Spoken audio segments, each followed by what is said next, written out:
Well, welcome everybody. My name is Ryan, and I'm a person on a path of discovery and recovery.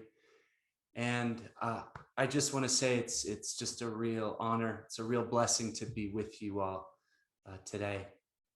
I hope you all have had a wonderful holiday weekend with loved ones or with yourselves, as we say in the Recovery 2.0 community. I hope you've been in the places you've wanted to be, with the people you've wanted to be with, doing the things you want to do.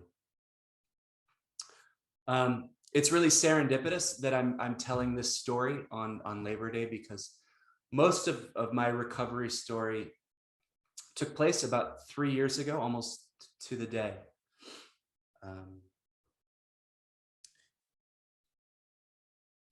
I in 2016 or 2017, I hit a massive depressive wall and was essentially sedentary in bed for a year and a half. I just could not get out of bed. There were days that I would just do everything I could, like uplift myself just so I could make it to the bathroom to brush my teeth. Like, Ryan, you haven't brushed your teeth in 4 days. This is all you need to do today. All you need to do. You can do this. You can do this. You can do this. And I wouldn't be able to do it. And then the dark side would turn, and it would say, Ryan, you fucking piece of shit, get up and brush your teeth. And I couldn't do it. And so I was just left in just so much agony of being in that massive depressive hole. And the way I sort of, the analogy I use is, it's like being caught in a wave that won't let you out. It's like being held in the undertow. And I was held in the undertow for about a year and a half. And what would happen is, every time I would, there would be an opportunity, let's say a wedding, a get together, the Grateful Dead were playing, or or Fish was playing. I could rally, and then I would pump myself full of chemicals, drugs and alcohol, so I could make it to the party and say, hey, everything's great. Don't need to worry about me. I'm not living in purgatory. And what would happen is I'd overdo it, and I'd go back into bed for another 6 to 8 weeks. All the while, I have a baby daughter, I have a wife. I'm leaving them on their own. I'm leaving my wife to essentially take care of everything while I'm in bed with the covers up. And about 3 years ago, my wife, in all her sadness and confusion, said to me, Ryan, I need you to leave the house. I'm so confused. And at this point, I was really at the worst of my addiction. I couldn't be left alone. And my wife was having to travel a lot for work. And so, left alone, 3/4 of a bottle of mezcal with a lot of psychedelics and a lot of cocaine. And I said to her, if I leave and I'm by myself, I will drink myself into oblivion. And she said, Ryan, I don't care where you go. You can't stay here. I refused to go to treatment. Even though I was drinking myself to death, I refused the idea of treatment. I refused to say those words. I have a problem. So I started exploring, what could I do? And I remember, oh, there's this place down in Big Sur called Esalen, which is this amazing retreat center. And it's perched on this most beautiful, beautiful sacred land. And I started looking to see what was being offered. And I came across a woman named Kia Miller, and she was offering a Kundalini yoga retreat. So I Google searched Kundalini yoga, And I saw all this crazy stuff, people doing crazy breathing and I thought, what in the world is this? No way. But as I started thinking about it, I just thought, this woman, Kia, she looks so cool and she just radiates like just so much positivity and beauty. And so sure enough, I called Esalen and they said, we have one spot left, and I took it. And so I had that to look forward to. And so the week leading up to Esalen, I was by myself and I really just went after it every night, drinking and drugging and, listening to the Grateful Dead and watching internet pornography until I fell asleep. And on the day of the retreat, feeling really haggard, I made it to Big Sur. I had no idea what to expect. That evening, we're sitting in an opening circle.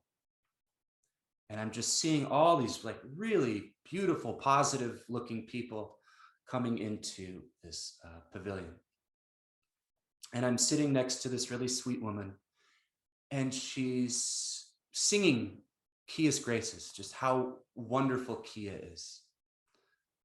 So I start to become just more curious about what this could look like. Maybe I leave here a yogi. And then she says, have you ever heard of Tommy Rosen? And I said, no. She said, Tommy Rosen is Kia's wife, and he does this amazing work where he integrates yoga into recovery. Boom. The lights went off and I just got really curious. And so I meditated on Tommy that evening, and I woke up the next morning and I said, I'm going to find Kia. I want to talk to her about this. And so after the morning meditation, I tried to find Kia, and there's like a line of people waiting to be received by Kia. So I thought, okay, I'll wait till after breakfast. After breakfast, there's a line of people waiting to see Kia. Okay, after lunch, there's a line of people waiting to see Kia. And I'm like, I gotta talk to somebody. So I found her assistant, guy by the name of Joe, who's part of this community. And I go up to him and I introduce myself. And I just said, hey, I'm really curious about Tommy Rosen. And he said, oh yeah, man. Tommy Rosen was my sponsor for 5 years. And one day he just sort of handed me off to Kia. And now I get to travel around the world with Tommy and Kia assisting. And he said to me, are you looking to get sober? And I said, yes, I need help. And he coached me through a lot of the assumptions that I carried around the 12 steps. And at the end, he said, Esalen offers a 12-step meeting every Wednesday night. It just so happens that I'm going to be celebrating 5 years on Wednesday. Would you like to come with me just to check it out? You don't have to do anything, just to check it out. And at this point, I felt really connected with Joe. I thought he was such a cool guy. He carried so much confidence. I just said, yeah, of course, I'll go with you and celebrate this milestone. So we left it at that. We'd meet on Wednesday. So I'm in this retreat with Kia Miller, and she's saying all of these amazing, amazing things about the human potential and expanded consciousness. And everything was just like, the bells were just ringing. And, a couple of days into the retreat, I had a really, really powerful moment. I'll never forget it. We were doing this as part of the Kriya, and this was the exercise. And out of nowhere, I just started bawling, just crying uncontrollably. And I remember being really scared and confused, and I wasn't sad. I wasn't happy. It was just all this really intense energy. And I remember like looking up and looking at Kia, just being like, I wonder what she thinks about all this. And she just had the biggest smile on her face. And I just felt like so much love and support in that moment that I just said, okay, go with this. And so I continued to just weep, for about 45 minutes through the rest of that meditation. I just let it all out. And I remember I was sitting next to sort of a really masculine guy. And I was just like, I wonder what he thinks of all this. So I sort of looked at him, in the corner, out of the corner of my eye. He was just locked right into me. And he looked straight at me and he said, your life begins today. And I started crying even more. So Esalen has these amazing bats, okay? And they're perched about 50 to 100 feet off these cliffs. So you overlook the Pacific and it's all just like rocky and prehistoric and amazing. And so everybody goes to lunch and I'm in this place of what just happened to me. So I'm trying to make sense. I'm feeling really open, but at the same time, so confused. So I go to the baths and I notice that I'm sitting in the baths all by myself. I have all these beautiful mineral baths, healing baths to myself. And I'm just I'm perched over one of the baths and looking, and I look down and I see this whole family of sea otters that are just sort of playing around in this little bay through the kelp forest. And I'm like, wow. And I look around and that's amazing. No one else is seeing that except for me. And a few minutes later, there's like a whole pod of dolphins that go by. And I'm like, what is going on here? No one else can see this except for me. And then a few minutes later, there's a mother and a baby humpback whale that start breaching. And I'm just like, what is going on here? And in that moment, I made up that as I started to open to the possibility of this new life, the universe was giving me this whole symphony of just the most beautiful things I could see. And so I really started to take that as a sign. So something really opened up. And I started to really experience like what grace is and what this connection to the divine, or what I like to call infinite generosity. The next day was the exact opposite. The next day was the day that I was supposed to meet with Joe and go to my first 12-step meeting. And I was just, all the saboteurs and the addictive frequency was just holding on to their last breath. Fuck Esalen, fuck Kundalini yoga, fuck Tommy Rosen and Kia Miller. Let's burn this place to the ground and go get margaritas up the road. You don't need this. You don't need this. Fuck this. And I'm trying to just deal with those voices all day long. And so around the time of the meeting, I'm pacing back and forth, just like, oh God, am I going to be able to even make it to this meeting? And sure enough, Joe comes up behind me and he says, you ready? And I just said, yeah, man, I'm really glad that you're here. And so we go into this room and, there's about a dozen or so people. And of course, a lot of the people in that meeting are also part of Kia's retreat. So it's just really nice to see some familiar faces. And the 12-step meeting is just like it's just sort of going around in a circle and checking in. and it gets to be my turn. And I just thought to myself, fuck it. I'm here. I'm just gonna say it and see how it lands, how it feels to say it. So I closed my eyes and I said, my name is Ryan. I'm an alcoholic and I'm an addict. And I just burst into tears. And when I was finally able to get my breath and get my words, I looked at everybody and I said, that's the most honest thing I've ever said in my entire life. And I was just received with so much love from the people in that room.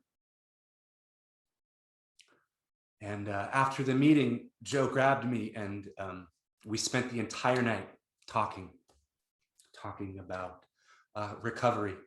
He shared his story with me. We talked about Tommy Rosen and the Recovery 2.0 community. We talked about what it's like to be a man in this day and age. And I remember going to bed that night and just being like, that's it. I'm done. I'm ready. Like, full throttle, Ryan, let's do this. And at this point, I wasn't speaking with my wife because first of all, I was at Esalen. There was no cell service. So she had no idea of what happened. And so I called her on the way home around Santa Cruz. And I said, I have something I want to tell you. I've surrendered. I'm coming home. I'm getting an Airbnb. And I'm dedicating myself to my sobriety. It happened and I'm ready. So that is the story of how I got sober. And as I go deeper into recovery, I notice, early recovery is really, for me, it was all about abstinence. So there was so much no, what I can't do. I can't go do that yet. I can't go see this person yet. I can't drink. I can't use. I can't be putting myself in these environments. So my early recovery, those first 90 days, was so much no, because that addictive frequency was like so big and powerful that I had to say no to it. And as I've gotten deeper into recovery, I notice the yes, this big, beautiful energy of recovery I say yes to every day, and I thank it. I don't ask God. I don't ask God for anything, but I thank it for everything,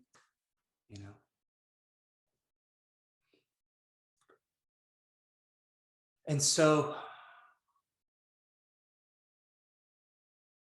there is this romance that I experience now in recovery. And the way I experience that is every morning I come to my mat and I do my practice and I meditate and I chant ancient mantras, these benevolent, life-affirming mantras that connect me with that source.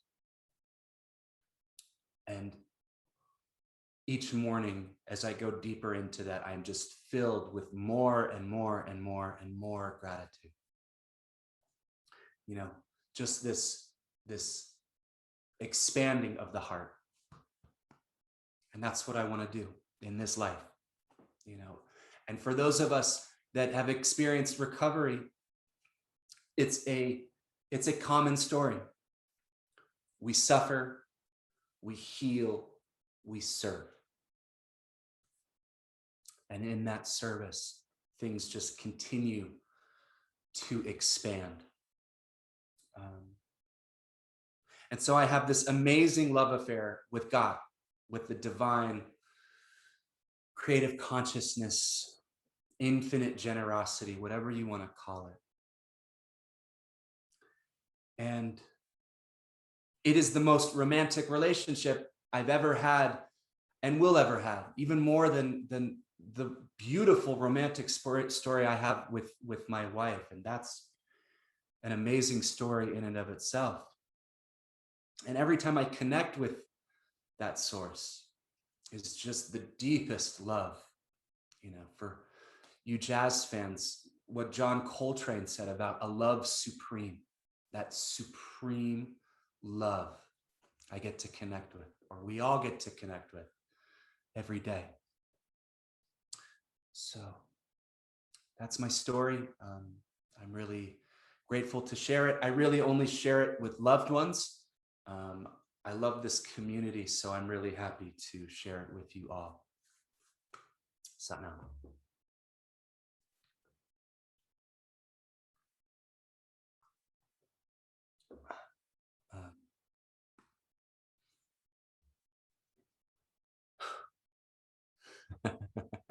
Train does live, always.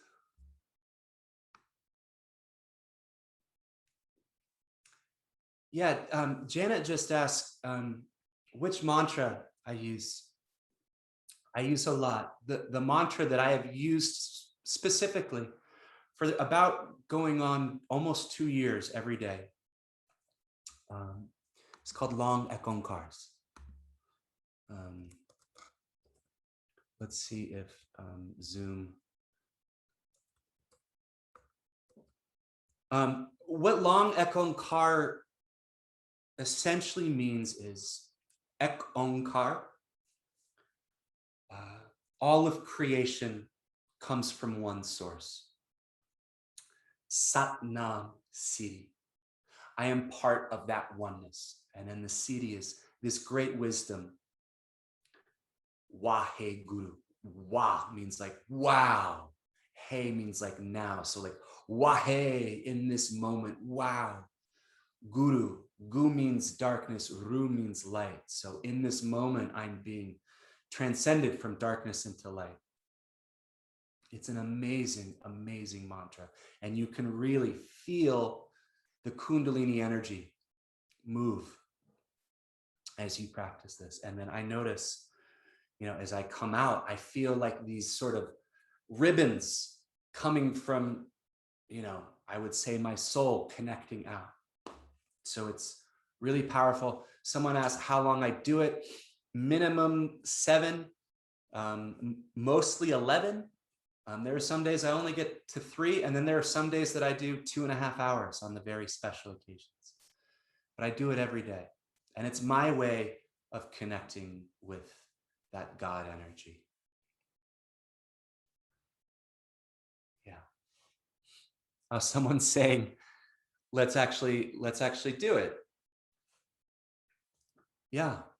I mean, I can show you all. So the mantra is Ek. Ek means one. Ong, O-N-G, is the divine spark. Oh, thank you, Stacy. Yeah, here we go. Ek Ong Kar. Okay. Ek is the oneness. Om is the creative force. Kar is creation itself. Sat is truth. Nam is identity. So I bow to that truth, that I am a part of this oneness. Siri, this great wisdom, the great wisdom of being part of that oneness, brings Waheguru. Waheguru.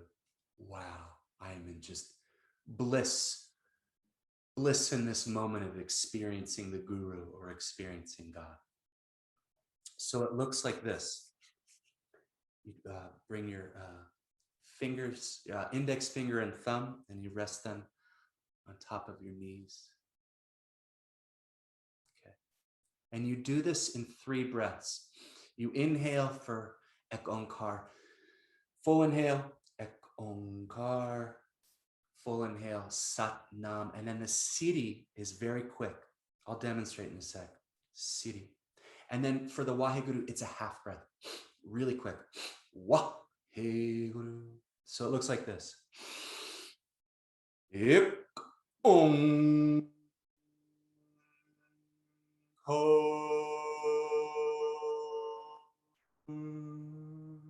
Full inhale here. Sat Nam.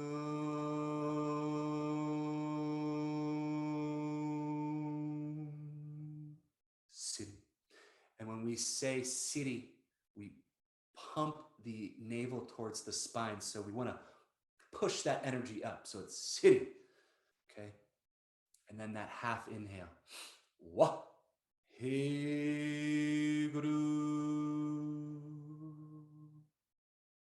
Let's do 5 rounds of this together and just see how we feel. Okay. Inhale deep. Ik Om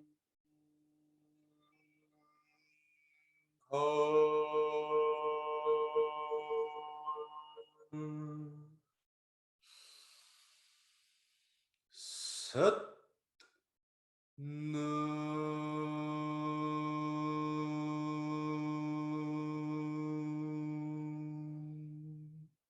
Siddhi. Wah. He Guru.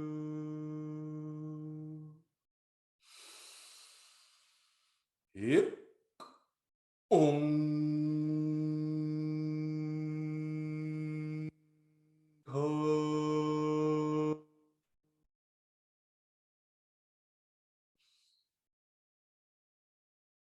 Sat Nam.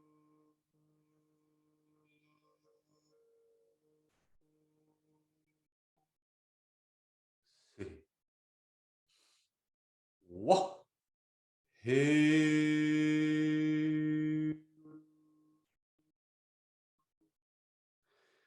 As we keep going, bring the eyes up to the forehead, okay? What we call the third eye point. Inhale deep. Ik Om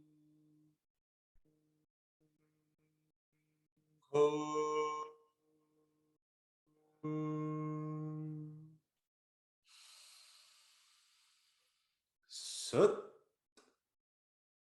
Nam.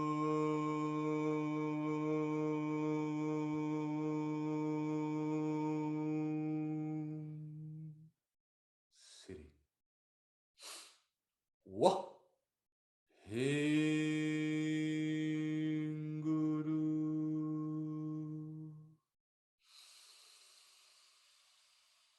Ik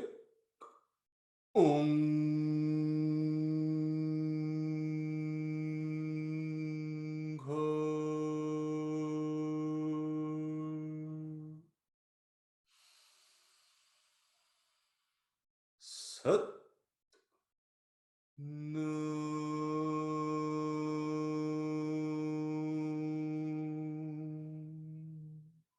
Siddhi. Wah. He Guru. Last one. Ik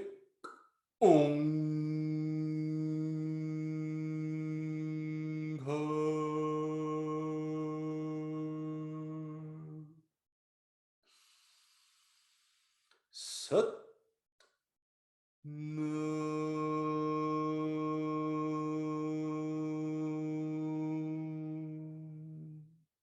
Siddhi. Wah. He Guru. Okay, now inhale deep and hold this breath. Suspend this breath. Allow this breath, this prana, this essential life force to fill you up, heal all the cells. Feel yourself expanding, connecting with the divine. Okay, gently exhale. Keep the eyes closed. Stay in this posture. Now, just breathe long and deep through the nose. And allow yourself to find that romance in your breath, that sweetness.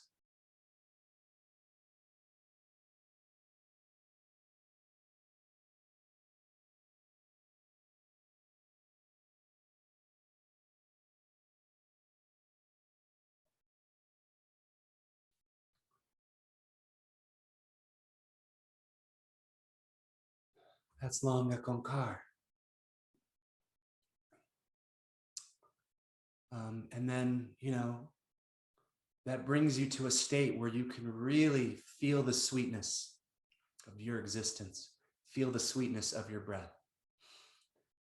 And our dear friend Tommy says that so much of recovery is experiencing the breath, feeling the transcendence of each breath. So thank you all. Great to be here. Happy to answer any questions.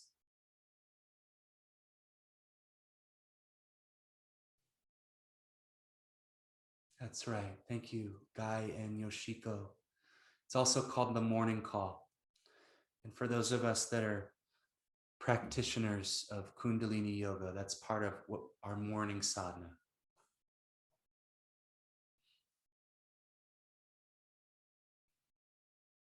Hey, Eric, great to see you, man. Miss you, buddy.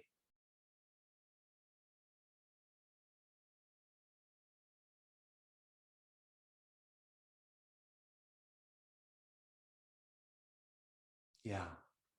Yeah. Any daily practice helps us keep sober and keeps us grounded. And it can look like anything you want it to. For me, it's Kundalini yoga, but there's Buddhist practices, there's Hindu practices, there's so many options. Shiva. Oh, another really amazing mantra for me to heal the trauma within myself and my family has been Ramadasa. So Ramadasa Sase So Hung. That calls upon the energy of the sun, the moon, the earth, the infinite, and our deep connection into that. Yeah. Deeply, deeply, deeply healing. Nice. Yeah. And cold showers too. If that's something that you haven't integrated yet, oh, the cold showers are one of the highlights of my day. Yeah. Start every day with a cold shower. That really just wakes me up. As part of my addiction, I was addicted to adrenaline. So the cold shower gives me that boost. Yeah, Kundalini friggin' rocks. Yeah.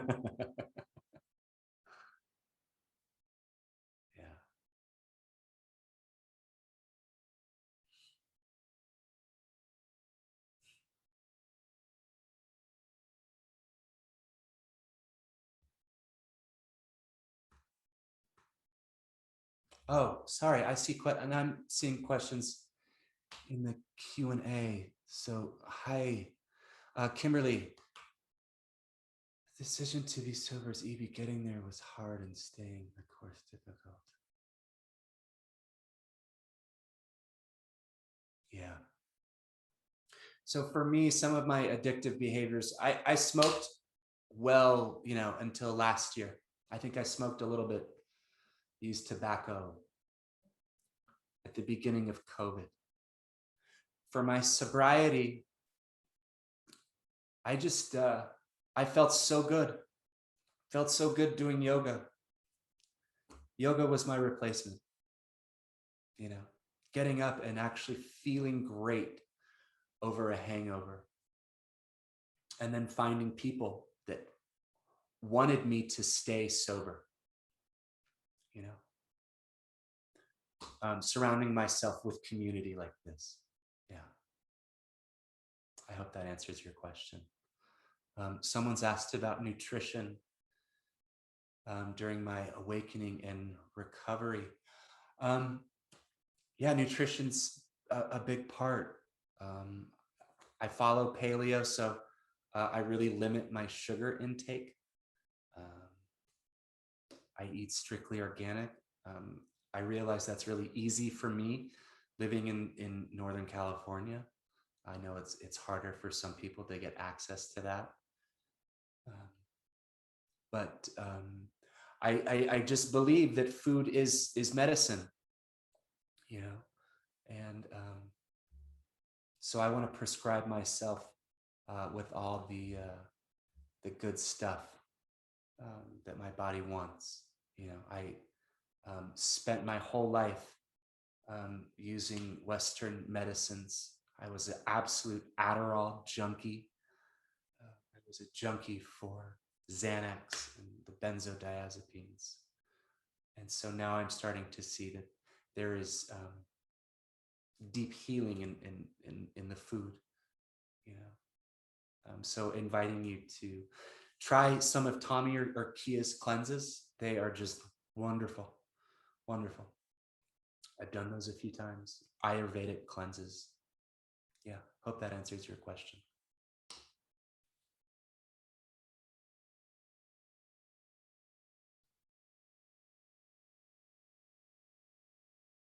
Yeah. Hi, Karen. I really love this post.